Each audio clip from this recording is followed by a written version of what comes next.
Bienvenue dans l'entretien de France 24. La libération, évidemment, d'Ingrid Betancourt par l'armée colombienne. Ingrid Betancourt qui sera en France dans quelques heures pour dire merci à la France qui l'a soutenue, plusieurs gouvernements, des comités de soutien très actifs, une classe politique mobilisée. Ça a été aujourd'hui une énorme surprise et aussi un énorme soulagement. Et il y a encore beaucoup de choses à dire sur cet événement, sur cette opération militaire incroyable, inespérée, une véritable aubaine. Nous sommes avec quelqu'un qui a très bien connu depuis très longtemps à la fois Ingrid Betancourt, mais aussi sa sœur Astrid, puis des amis d'enfance. Il s'agit de Jorge Borrero, qui est à la fois membre très actif du comité de soutien à Ingrid Betancourt, qui va se dissoudre pour se transformer, et qui était aussi conseiller du gouvernement Uribe pour la question des mines antipersonnelles. Bonsoir. Bonsoir. Merci. Merci à la France, mais d'abord, quand même, elle l'a dit, merci à Uribe. Bien sûr, c'était le commanditaire, disons, de cette opération formidable, surréaliste, qui l'a conduite à sa libération. Mais il s'est passé quand même quelque chose de très, maintenant on peut en parler très librement, d'assez difficile et qui mettait tout le monde un peu mal à l'aise pendant toutes ces années. On recevait beaucoup les membres de la famille. On sentait une très grande animosité, au fond, entre la famille et Uribe. À la fois évidemment pour des choses évidentes, c'est-à-dire la crainte d'une opération militaire, je dirais à la Beslan, c'est-à-dire un peu catastrophe, d'un bain de sang, mais aussi ça allait plus que loin, on sentait parfois des méfiances, parce que Ingrid Betancourt était une adversaire politique d'Uribe.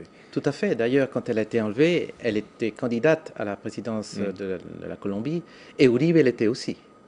Donc, effectivement, c'était une concurrente d'Uribe. Est-ce que vous avez douté à un moment donné de la détermination du président colombien à la libérer, à libérer les otages? Je l'ai fait dans la mesure où les otages libérés pouvaient constituer une menace pour son gouvernement. Apparemment, ce n'était plus le cas en nous approchant à la fin de son mandat, mais au début, oui. Ça pouvait être le cas d'Ingrid Betancourt. C'est que vous pensez qu'il y a pu y avoir un calcul politique à un moment donné? Pas enfin, nécessaire. Certains l'ont pensé en tout cas. Oui, calcul, je n'irai pas jusque-là, mais il ne faut pas oublier que Ingrid Betancourt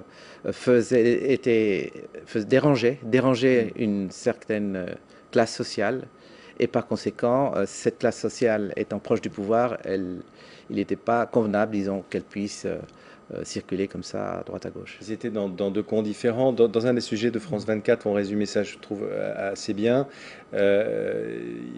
Il l'a considérée comme une bourgeoise, c'est-à-dire au fond quelqu'un d'un peu égaré, en politique un peu rêveuse.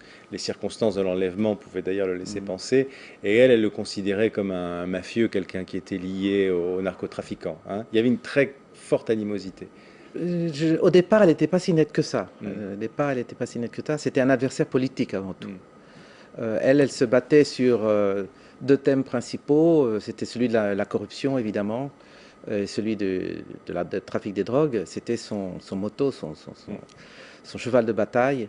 Et par conséquent, ça dérangeait effectivement des gens qui étaient dans ces milieux-là. Alors, il faut bien dire qu'avec ce qui s'est passé aujourd'hui, est-ce que ça vous a surpris vous-même? Parce que Uribe maintenant est un héros. Enfin, il fallait quand même avoir un sacré cran politique pour tenter une opération Oui, pareille. ça m'a énormément surpris parce qu'il y avait aussi une forte probabilité d'échec. Il ne faut pas oublier que s'il y a risque, il y a possibilité d'échec comme il y a possibilité de succès. Il n'y a pas eu d'opération militaire en tant que telle, c'est une opération d'intelligence militaire, ce qui est différent. Mais par contre, que se serait-il passé si l'opération avait échoué? Nous serions passés d'une opération d'intelligence militaire à une opération purement militaire. Donc c'était quand même en ça quand même une opération militaire, c'est-à-dire de fait qu'elle soit conduite par l'armée. Oui, il y avait un plan B de prévu qui lui était militaire. Forcément, parce que ça peut toujours dégénérer.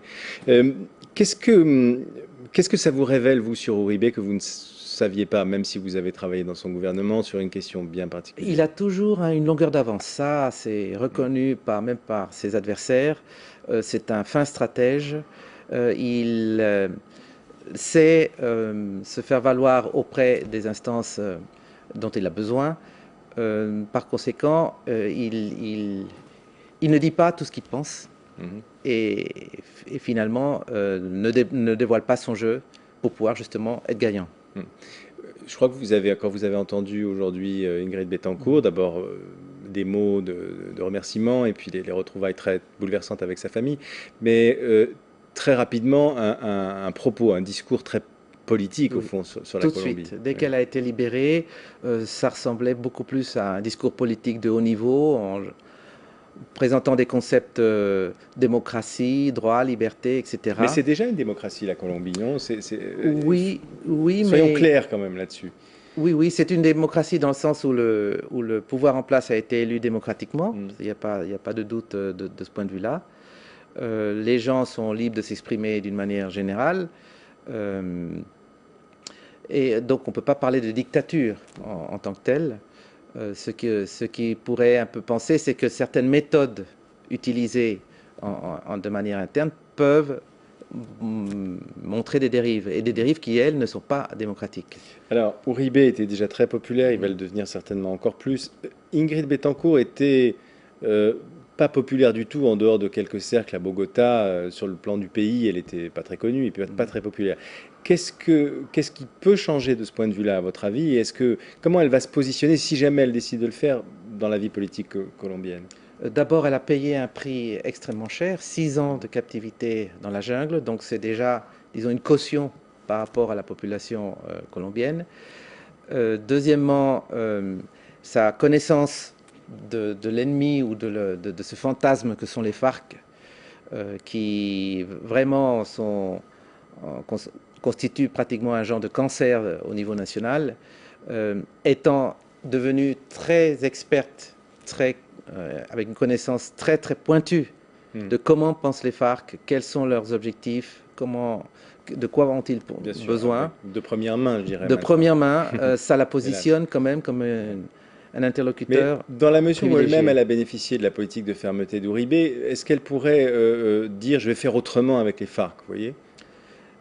Où elle pourra sûrement donner des pistes et donner des orientations très très utiles pour Uribe. Hmm.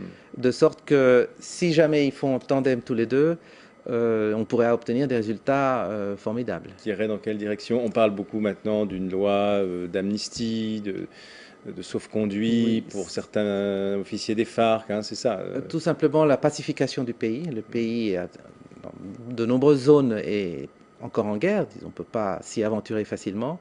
Il faut d'abord pacifier le pays et sur cette base, pouvoir vraiment développer certaines régions et certaines industries. Mais les deux, pour l'instant, Ingrid Betancourt et Uribe sont quand même liés. Ils sont un peu tous les deux dans le même bateau. L'histoire les a rapprochés. Oui, l'histoire les a rapprochés parce que c'est le gouvernement colombien, à travers son armée, qui l'a libéré. Que se serait-il passé si ça avait été un commando de l'armée vénézuélienne ou de l'armée de l'Équateur qui l'avait libéré? Ouais. C'est donc un objet de fierté évidemment pour la Colombie, hein. Chacun va peut-être essayer de profiter de la popularité de l'autre et peut-être l'un et l'autre vont-ils se renforcer mutuellement. Tout à fait. Il ne faut pas oublier de voir quels sont les objectifs de chacun. Uribe arrive en fin de mandat, il pourrait être réélu pour la troisième fois. Il y a une très forte pression politique de certains groupes qui vont dans ce sens. Ingrid Betancourt, pour l'instant, n'a rien déclaré dans ce sens, mais la tonalité, les thèmes qu'elle aborde et la manière dont elle est en train de se présenter, de se révéler au pays, laisse penser qu'elle a sûrement des ambitions politiques. Mais ce sera difficile pour elle de s'affronter directement avec Uribe qui est quand même son libérateur. Si Uribe se représente, c'est pas nécessairement qu'elle va se représenter juste pour le prochain mandat. Elle aurait peut-être besoin de 4 ans pour se restabiliser, se ressourcer, et sûrement 4 ans plus tard, il n'y a pas de doute qu'elle serait candidate. Alors, tout ça est soumis à sa propre décision, à la façon dont elle va réagir à ces 6 ans de captivité. Ça, personne ne peut le savoir. Elle a beaucoup parlé de la France. Elle vient très vite en France. Il y a ses enfants qu'elle n'a pas vu grandir.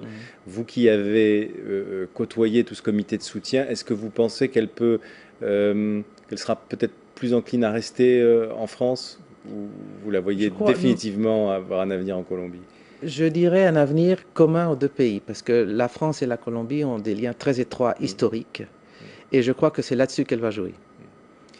Sur les FARC, est-ce que, bon, on ne sait pas exactement ce qu'il en reste. C'est vrai qu'ils sont très affaiblis, mais ils ne sont pas morts, hein. Comment est-ce qu'on peut venir définitivement à bout de ce problème, à votre avis? C'est l'éternelle question. Généralement, une des sources de l'instabilité colombienne, ce sont les injustices sociales. Actuellement, on dirait que ce sont plutôt les injustices économiques. Mais avec des mesures beaucoup plus équitables, disons, et d'ailleurs il y en a beaucoup qui vont dans ce sens. La classe populaire jouit de la médecine gratuite, les médicaments gratuits. Il y a tout un système de recensement de bénéficiaires qui s'appelle le CISBEN. Donc il y a beaucoup de programmes. Seulement l'État n'a pas les moyens d'être sur tous les fronts, et pour l'instant elle a privilégié le moyen de la militaire pour la défense. Les besoins économiques pour obtenir une stabilité sociale sont extrêmement élevés et extrêmement coûteux, ce qui fait que c'est une affaire où on investit beaucoup d'un côté pour obtenir des résultats, et dans ce cas-là c'est l'autre partie qui en fait les frais, ou alors on fait l'inverse. Cela dit, l'économie colombienne fait quand même moins pitié que l'économie vénézuélienne, par exemple, malgré le pétrole. Oui, parce qu'il y a une classe dirigeante très compétente. Le pays a beaucoup de ressources naturelles, a beaucoup de savoir-faire. Renault est sur place, Saint-Gobain aussi, et Alcatel. Il y a beaucoup de potentiel. Je disais tout à l'heure en commençant que vous étiez connu pratiquement au jardin d'enfants, enfin presque. Donc c'est une amie d'enfance. Demain, vous allez essayer de la voir, vous avez envie de la retrouver? Je vais essayer. Je ne dis pas que je serai en première ligne, mais d'abord il faut la laisser par ordre par cercle. Bien sûr, bien sûr. Ça arrivera quand même assez rapidement à son comité de soutien. J'ai conservé des contacts avec ses enfants, avec son père que j'ai accompagné jusqu'à 3 jours avant sa mort. Ingrid n'était pas encore enlevée, elle a été enlevée un petit peu plus tard, un petit peu en avant, puisque en fait il est mort quand elle était déjà en captivité. Merci beaucoup, merci d'avoir été avec nous, Jorge Borrero, donc membre du comité de soutien Ingrid Betancourt. Dans quelques heures, elle sera donc en France. Merci, tout de suite le journal.